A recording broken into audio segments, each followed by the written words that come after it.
এই ভিডিওতে আমরা দেখব সাইনি ভিএফডির সাথে আমরা কিভাবে মডবাস কমিউনিকেশন করব মডফুল সফটওয়্যারের সাহায্যে।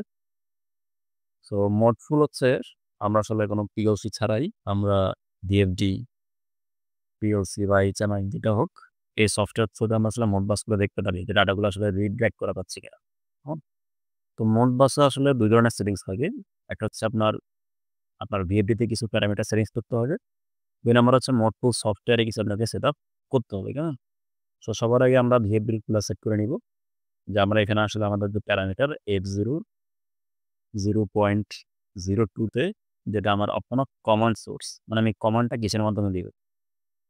তো আমরা এখানে কমিউনিকেশন প্রোটোকল অর্থাৎ 2 সেট করব। কেমন?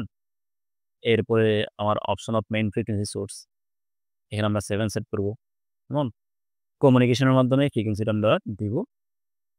এখন এই যে 10 এ এখানে আমাকে দেখতে হয় যে আসলে আমার ভিএফডি যে আমার যে অ্যাড্রেসটা, কেমন? তো মডবাসে আমাদের আসলে 1 থেকে শুরু করে আমাদের ২৪৭ টা পর্যন্ত অ্যাড্রেস দেওয়া যাবে এই ভিডিওতে।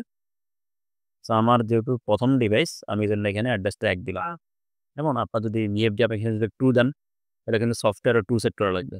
কেমন? এটা হচ্ছে স্ল্যাব আইডি বলা হয়। কেমন? Slab ID. আমি এখানে 1 সেট করলাম। আমার বড রেট কত? ৯৬০০। আমার ডাটা ফরম্যাট এখানে আমরা 1 সেট করলে যেটা হয় আমাদের স্টার্ট বিট হয় 1, আমাদের ডাটা লেংথ হয় 8 এবং আমাদের এটা হয় ইভেন। কেমন? ইভেন এবং কি স্টপ বিট কি আমার 1। কেমন?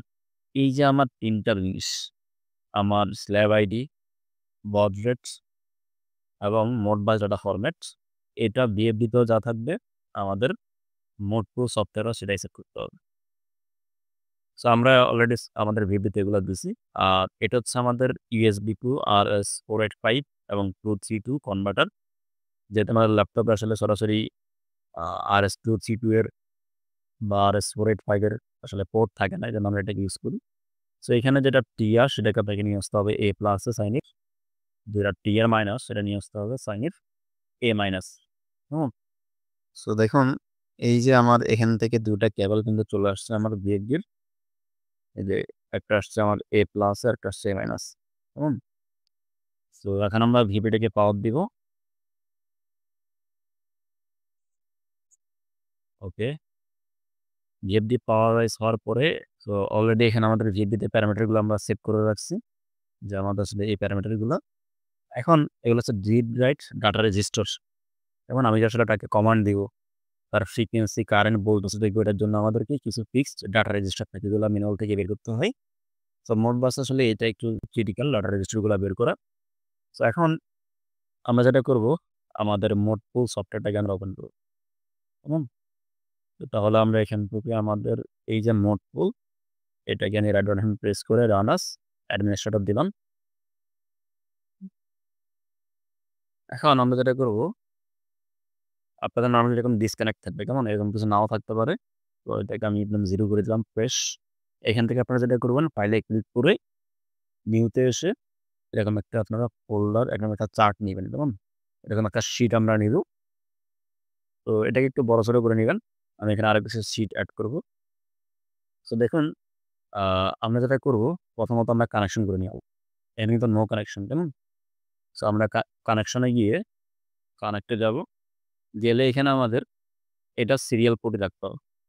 আর এই যে USB সিরিয়াল COM7 এটা যেটা করবেন আপনাকে অবশ্যই আপনাকে ডিভাইস ম্যানেজারে এসে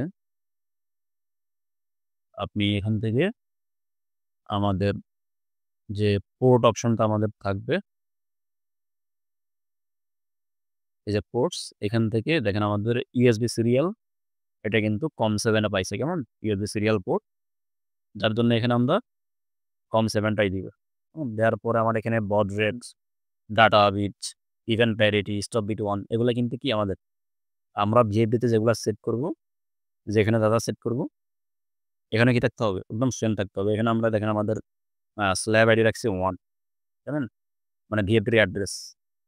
তো স্ল্যাব আইডিটা একটু এখানে অবশ্য নাই, এটা আমরা দেখব। আমাদের এখানে বড রেটটা ৯৬০০। যে দেখুন আমরা এখানে ৯৬০০ রাখছি। এরপরে ডাটা লেন্থ, এইজ, ইভেন্ট আমাদের ইভেন্ট, কেমন? এরপরে 1 স্টপ বিট 1 এখানেও আমরা সেম ইভেন্টগুলো দেখেন ইভেন্ট প্যারিটি, স্টপ বিটস, কেমন? এটা আমাদেরকে সেন্ড রাখতে হবে। রাখার পরে এখান থেকে আমরা ওকে দিই। আমাদের কিন্তু এখানে কানেকশনটা হয়ে গেছে। তখন এখন দেখেন আপনি কানেকশনে ক্লিক করলে এখন কানেক্টেড, ডিসকানেক্টেড অপশনটা অ্যাভেলেবল, কেমন? তো কানেক্টেড হওয়ার পর আমরা যেটা করব, আমরা এই যে আমাদের চার্টটা আসছে এটার উপর রাইট বাটন প্রেস করে আমরা দিব রিড রাইট আমাদের ডেস্টিনেশন, আমি কোথায় রিড করতে চাই। এখানে সে স্ল্যাব আইডি 1। আমি যদি ভিএফডিতে যেহেতু আমি এখানে স্ল্যাব আইডিটা আসলে 1 সেট করছি, তাহলে আমার মোটফুল সফটওয়্যারে কি রাখতে হবে 1 রাখতে হবে। রাখার পরে এখানে ডেসিমেল আছে, হেক্সাতে। সো আমাদের যে ফরম্যাটটা এটা সরাসরি আমাদের দেখেন আমাদের রাইট করার জন্য আমাদের ৭০০০ এইচ এর ভেতরে যদি আমি আসলে আমার 1 পাঠাই তাহলে সেটা ফরওয়ার্ড রান এবং ফ্রিকোয়েন্সির জন্য আমার ৭০১৫। সো এটা সরাসরি হেক্সা দিয়ে দেওয়া আছে। আমি যেটা করলাম এই ফরম্যাটটাকে আমি চুজ করলাম হেক্স। তাহলে আমি এটাকে কোথায় রাইট করব ৭০০০ এ। কত রাইট করব এখানে ১০।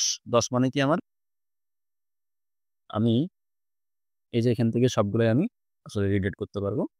সো আমি ১০ই রাখলাম। আপনি যদি একটা জাস্ট একটা রাইট করতে চান তাহলে আপনি একটাই আসলে দিবেন এখানে। সো তাহলে আমরা এখানে ১০ দিলাম। দেখে আমরা এখান থেকে আসলে ওকে দিলাম। তাহলে এটা গেল শুধুমাত্র আমার কমান্ড দেওয়ার জন্য। Run command, reverse command, forward run, reverse run, stop command. এখন ফ্রিকোয়েন্সির জন্য আমরা আরেকটা নিব। এটাকে আমি আবার একটু এখান থেকে ছোট করে পাশে রাখবো। সো এটাকে আমি রাইট বাটন প্রেস করে read write destination slab ID 1 থাকবে। একসাথে চুজ করে আমাদের ফ্রিকোয়েন্সির জন্য আমরা কাটে রাখবো ৭০১৫ ডাটা রেজিস্টার। সো এখানে আমি আমার অ্যাড্রেস দিলাম ৭০১৫। আর এটা একটাই যেহেতু এখানে আমরা জাস্ট 1 দিয়ে দিব, কেমন? দিয়ে আমরা এপ্লাই করে ওকে দিতে পারি। তাহলে এখন যেটা করবো আমরা বর্তমানে কিন্তু আসলে আমাদের ভিএফডির ফ্রিকোয়েন্সি কিন্তু 0, কেমন? আমি যদি এখান থেকে এই 0 ঘরে ক্লিক করে যদি আমি যদি এখান থেকে এই ঘরটাতে ক্লিক করে অথবা এখানে ক্লিক করে যদি আমি এখান থেকে ভ্যালুটা দিলাম ধরুন আমার ৫০০০ ৫০০০ দিয়ে যখন আমি সেন্ড দিব তখন কিন্তু দেখুন এখানে আমার KTR চলে আসছে। কেমন? একটা সংখ্যা বেশি দিতে হবে এখানে। আর যদি আমি ৫০০ দিই তাহলে এখানে আসবে আমার 5 ফ্রিকোয়েন্সি চলে আসছে কিন্তু, কেমন? এখন আমি যদি এটা ফ্রিকোয়েন্সি দিলাম দেন আমি এখানে ক্লোজ করব। ক্লোজ করে এই যে ৭০০০ এ যদি আমি এখান থেকে দেখেন ৭০০০ এ আমরা যদি ১ পাঠাই তাহলে এটা হচ্ছে ফরওয়ার্ড রান। সো তাহলে আমি এখানে কি করলাম? সো তাহলে এখন আমি যেটা করব সেটা হচ্ছে আমাদের মোড পুলে এসে এখানে ডুয়াল ক্লিক করে আমরা এখানে 1 দিয়ে এন্টার দিলাম। আমার কিন্তু এখন 5 হার্টজ এ আমার মোটরটা কিন্তু এখন রান হচ্ছে, কেমন? সো এখন যদি আমি স্টপ করতে চাই, স্টপের জন্য আমাকে দিতে হবে 7, কেমন? স্টপ। সো আমি যেটা করলাম আমার মোড পুলে এসে এই জায়গায় এটাকে ভ্যালুটাকে দিলাম আমি 7 দিয়ে যখন এন্টার দিব আমার কিন্তু মোটরটা বন্ধ হয়ে গেছে, হ্যাঁ? সো এখন আসুন আমাদের ডাটা রিড। তাহলে রিডের জন্য আমাদের যে ডাটা রেজিস্টার আমি যদি আউটপুট ফ্রিকোয়েন্সি দেখতে চাই তাহলে আমার ৭০২৩ ৭২০৩। সো আমি যেটা করব মোড পুলে আমরা আরেকটা নিউ নিয়া দেন এটাকে আমি পাশে রাখলাম। রাখার পরে এটার উপর রাইট বাটন প্রেস করে রিড রাইট ডেফিনিশন আমাদের এখান থেকে আমরা হেক্সাটাই চুজ করব। চুজ করার পরে আমরা যেটা করব সেটা হচ্ছে আমাদের ডাটা রেজিস্টারের অ্যাড্রেস ৭২০৩ আমি একটা ডাটাই করতে চাই দেন অ্যাপ্লাই দেন ওকে, কেমন? এখন যদি আমি আবার এখান থেকে রান দিই, আমি আবার এখান থেকে 1 দিয়ে এন্টার দিলাম তাহলে এখানে কিন্তু আমার ফ্রিকোয়েন্সিটা আসতেছে, কেমন? ৫০০০ 5 হার্টজের জন্য সে ৫০০০ দেখাবে, কেমন? সো এভাবে আমরা খুব সহজে আমাদের আমরা মোডফুল সফটওয়্যারটা ইউজ করে মোডবাসের মাধ্যমে আমাদের সাইনিং এইডটিকে আমরা কন্ট্রোল করতে পারবো।